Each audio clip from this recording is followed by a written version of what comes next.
নির্বাচনের আনুষ্ঠানিক ফলাফল এখনো ঘোষণা হয়নি, তবে বেসরকারিভাবে জানা ফল অনুযায়ী ভরাডুবি হয়েছে বেশ কয়েকজন হেভিওয়েট প্রার্থীর, যারা পুরোটা সময় জুড়ে সামাজিক যোগাযোগ মাধ্যমে ছিলেন বেশ আলোচিত।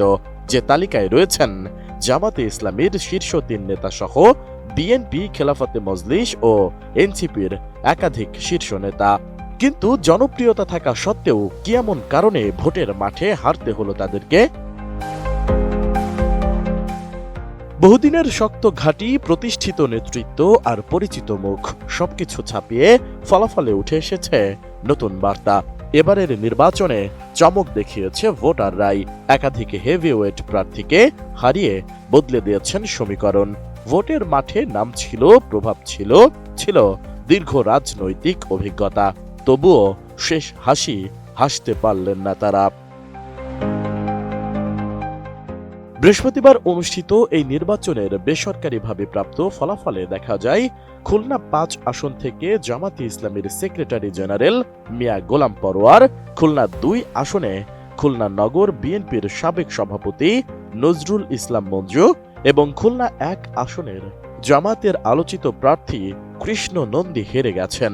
এছাড়া এনসিপির নাসিরউদ্দিন পাটোয়ারি, সার্জিস আলম, স্বতন্ত্র প্রার্থী তাসনিম জারা, বিএনপি নেতা এম এ কাইয়ুম, জামাত নেতা হামিদুর রহমান আজাদ, এবি পার্টির সভাপতি মুজিবুর রহমান মঞ্জু এবং দলটির সাধারণ সম্পাদক ব্যারিস্টার ফুয়াদও হেরে গেছেন। টানা তৃতীয়বার অর্জন করেছে দেশের সেরা সুপার ব্র্যান্ড স্বীকৃতি বসুন্ধরা টিস্যু।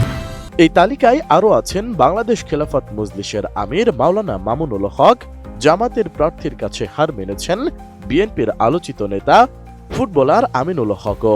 এছাড়া বিরোধী প্রার্থীর কাছে হেরেছেন জামাতের হেভিওয়েট প্রার্থী মোহাম্মদ শিশির মনির, ইসলামী আন্দোলনের সিনিয়র নায়েবে আমির মুফতি সৈয়দ মোহাম্মদ ফয়জুল করিম, নাগরিক ঐক্যের সভাপতি মাহমুদুর রহমান মান্না, গণ অধিকার পরিষদের সাবেক সাধারণ সম্পাদক বিএনপির প্রার্থী রাশেদ খান, বিপ্লবী ওয়ার্কার্স পার্টির সাধারণ সম্পাদক সাইফুল হক, এমনকি বিএনপি চেয়ারম্যানের উপদেষ্টা ও সাবেক এমপি হারুনুর রশিদ হারুন ও এনসিপির মোহাম্মদ গোলাম সারোয়ার তুষার।